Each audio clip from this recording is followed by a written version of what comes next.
अमेरिकी राष्ट्रपति Donald Trump ने इंसानियत की सभी हदों को पार कर दिया है। कैसे मौके पर जब ईरान शोक में डूबा हुआ है, डोनाल्ड ट्रंप ने ईरान के सिविलियन एरियाज पर, नागरिक ठिकानों पर हमले शुरू कर दिए हैं। सही सुना आपने। और जाहिर सी बात है, खातम अल अनबिया ने, ईरानी सेना ने वार्निंग दी है कि इसका ऐसा जवाब दिया जाएगा कि अमेरिका हिल जाएगा। बगैर वक्त बर्बाद किए दोस्तों, मैं आपको वो मंजर दिखाना चाहता हूं जब अटैक किया जाता है। करीब 13 से 14 सेकंड का वीडियो है जो हॉर्मूज लेटर ने जारी किया है। मैं उसे इंडिपेंडेंटली कंफर्म इसलिए नहीं कर सकता हूं क्योंकि आप जानते हैं मैं आपके सामने एनालिसिस लाता हूं। मैंने पूरी कंफर्मेशन करने की कोशिश की है इसकी। देखिए, हॉर्मूज लेटर द्वारा जारी किया गया यह वीडियो, हमला कहां किया गया है कुछ देर बाद देखिए।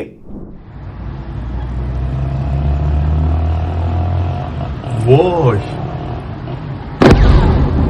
वोश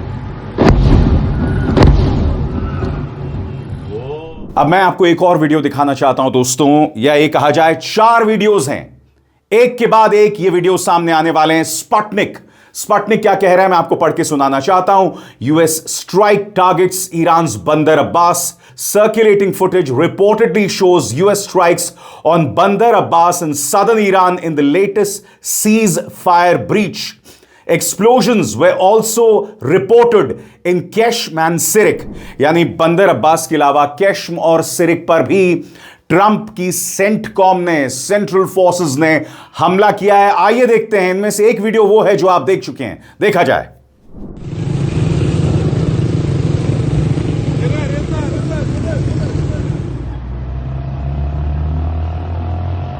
वोश वोश वोश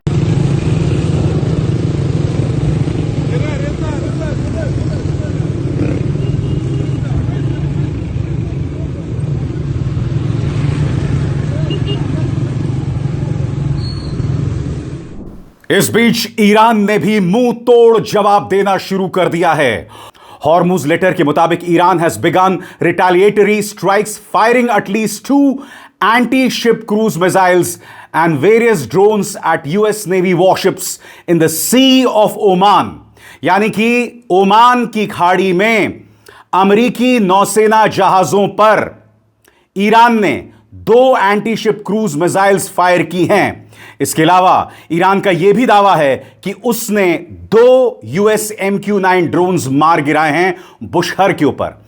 यानी कि बुशहर के ऊपर 2 यूएस MQ-9 ड्रोन्स जो है वो उड़ान भर रहे थे, जिसे ईरान ने मार गिराए हैं। इसके अलावा कुवैत से खबर आ रही है, कुवैत के कई हिस्सों में, खासतौर से जहां पर अमेरिकी बेसेस हैं, वहां एयर रेड सायरन साफ तौर पर सुनाई दे रहे हैं।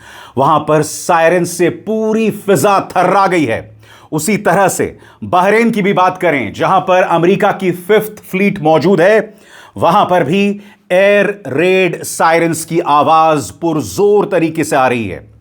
इस बीच ईरानी संसद के स्पीकर गालिबाफ ने कहा है कि ईरान झुकेगा नहीं और अमेरिका को चेतावनी दी।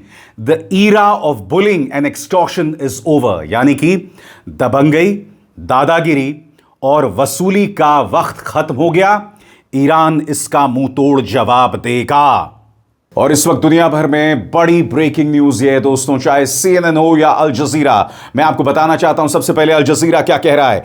Iran war live, US bomb Sirik, Qeshm, Bandar Abbas over Hormuz attacks. Breaking news इस वक्त आपके स्क्रीन पर। हॉर्मूज स्ट्रेट से गुजर रहे 3 जहाजों पर हुए हमले के बाद अमेरिका ने ईरान पर जबरदस्त हवाई हमले शुरू कर दिए हैं। इन जहाजों में कतर और सऊदी अरब के तेल टैंकर शामिल थे।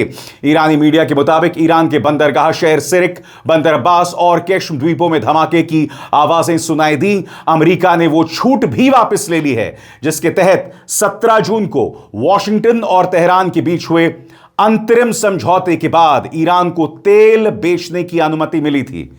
ईरान के मारे गए सर्वोच्च नेता अली खामेनी का ताबूत अंतिम यात्रा के लिए इराक के शहर नजफ पहुंच गया है।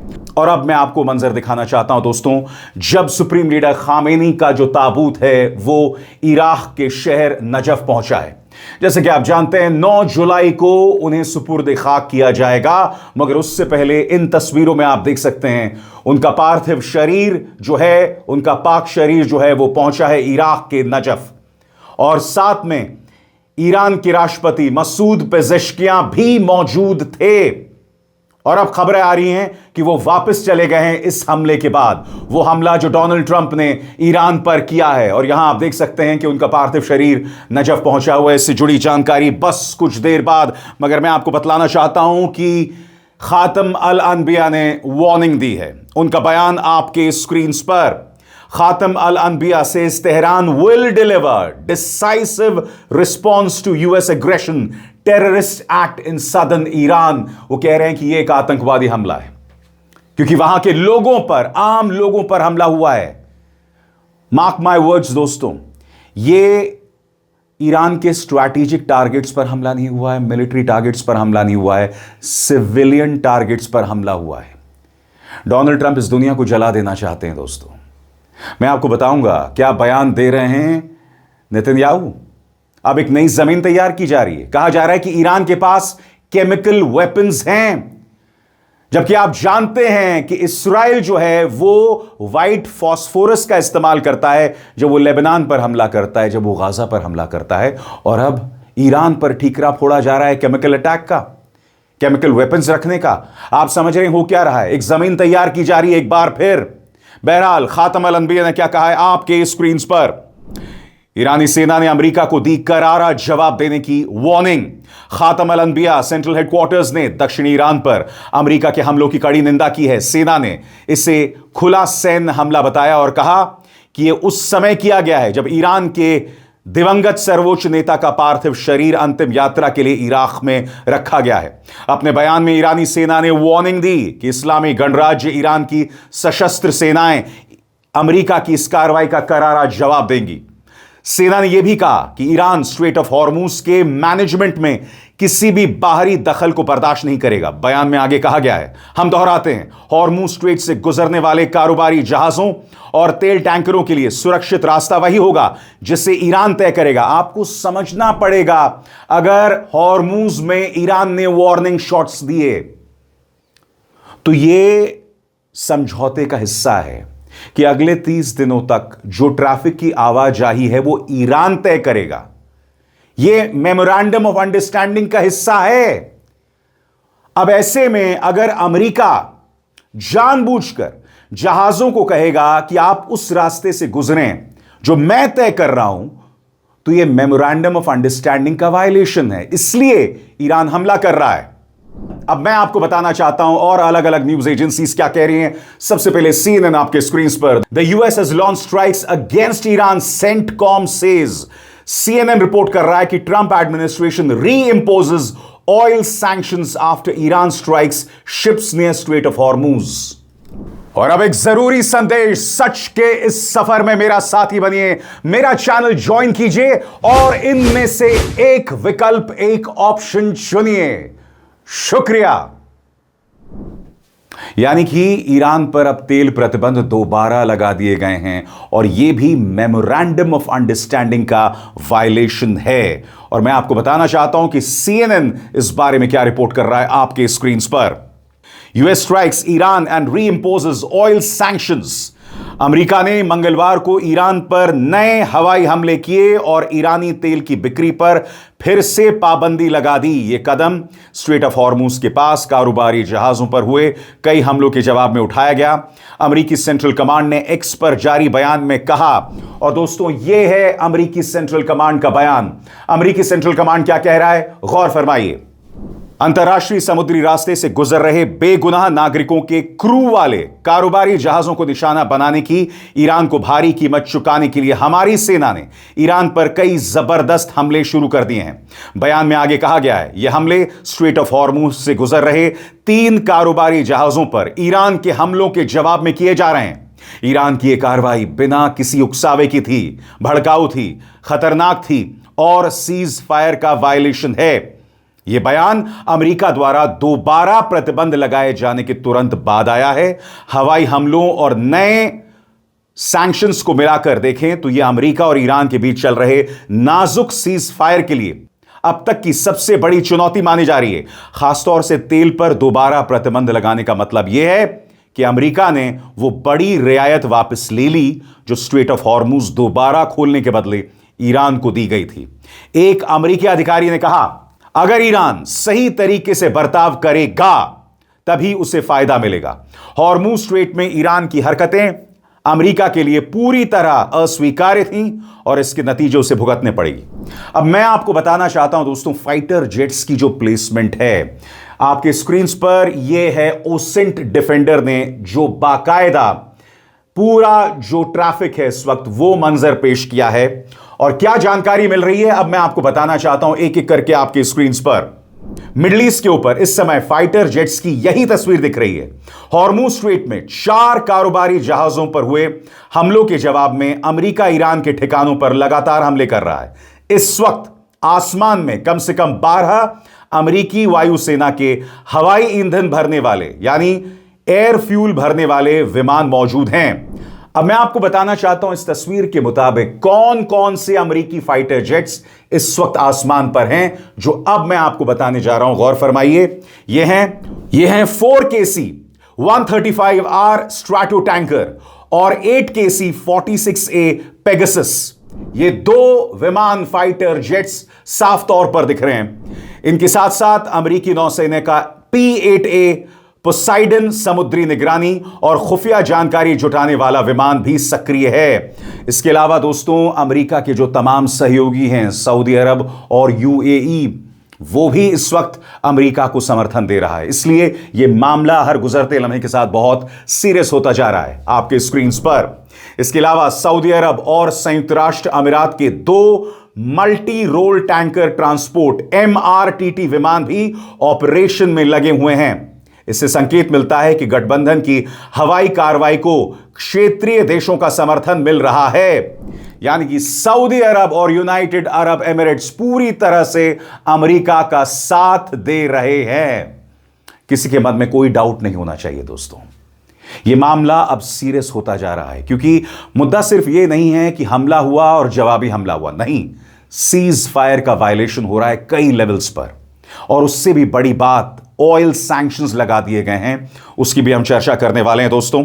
मगर जैसे कुछ देर पहले मैंने आपको जनाजे की तस्वीरें दिखाई जो इराक के शहर नजफ इंटरनेशनल एयरपोर्ट पहुंच गया है, मगर जैसे ही हमले शुरू होते हैं मसूद पेज़ेश्कियां जो वहां पर कुछ देर रुकने वाले थे वहां से रवाना हो जाते हैं। क्यों? क्योंकि इराक पर अमेरिका और इस्राइल हमला कर सकते हैं। वहां पर हमला करना आसान है, वहां उन्हें कोई सिक्योरिटी कवच नहीं है, कोई सुरक्षा कवच नहीं है, इसलिए वो रवाना हो जाते हैं। और प्रेस टेलीविजन इस बारे में क्या कह रहा है, गौर फरमाएं। अमेरिकी हमलों के बाद ईरान के राष्ट्रपति पेज़ेश्कियां इराक से रवाना हो चुके हैं।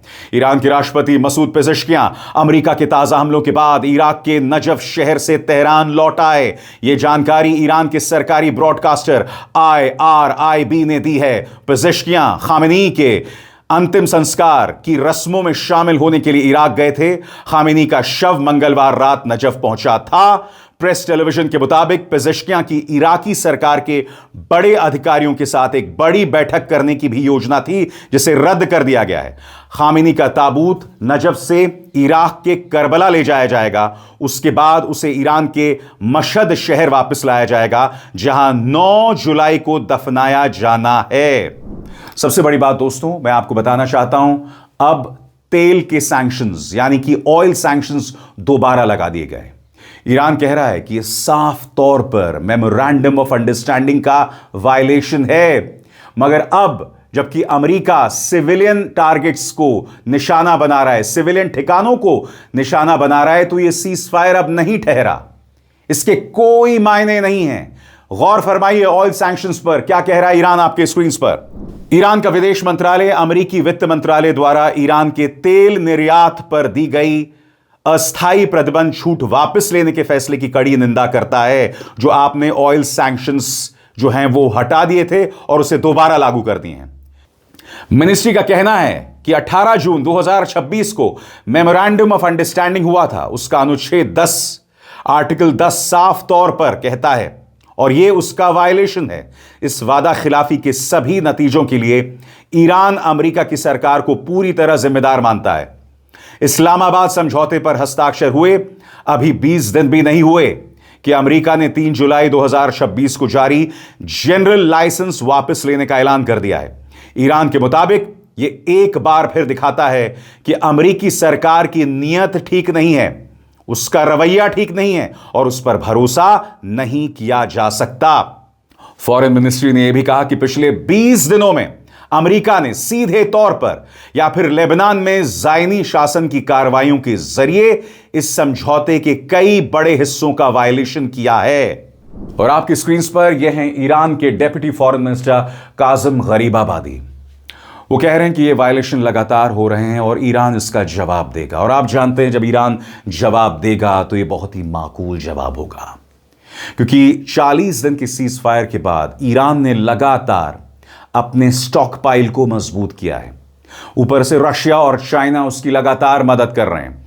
मैं चाहूंगा कि डेप्यूटी फॉरेन मिनिस्टर गरीबाबादी क्या कह रहे हैं, आप उनके एक एक लफ्ज पर गौर करें, क्योंकि इससे पता चलेगा कि भविष्य में आने वाले वक्त में क्या कार्रवाई करने जा रहा है ईरान। गौर फरमाएं।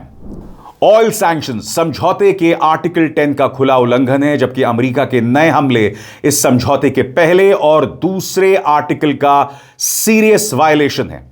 यह समझौता पिछले महीने इस मकसद से हुआ था कि ईरान के खिलाफ अमेरिका और इस्राएल की हालिया बिना उकसावे वाली सैन्य कार्रवाई, मिलिट्री एक्शन के बाद पैदा हुए टेंशन और टकराव को खत्म किया जा सके। समझौते के तहत 60 दिनों तक ईरान को तेल और पेट्रोकेमिकल उत्पाद बेचने की अनुमति दी जानी थी। वहीं पहले अनुच्छेद में साफ कहा गया था कि हर मोर्चे पर मिलिट्री एक्शन पूरी तरह बंद होना चाहिए। गरीबाबादी का यह बयान उस समय आया जब अमेरिकी सेंट्रल कमांड, जो पश्चिमी एशिया में तैनात अमेरिकी सेना की निगरानी करता है, उसने ईरान पर हमले का कॉन्फर्मेशन किया है।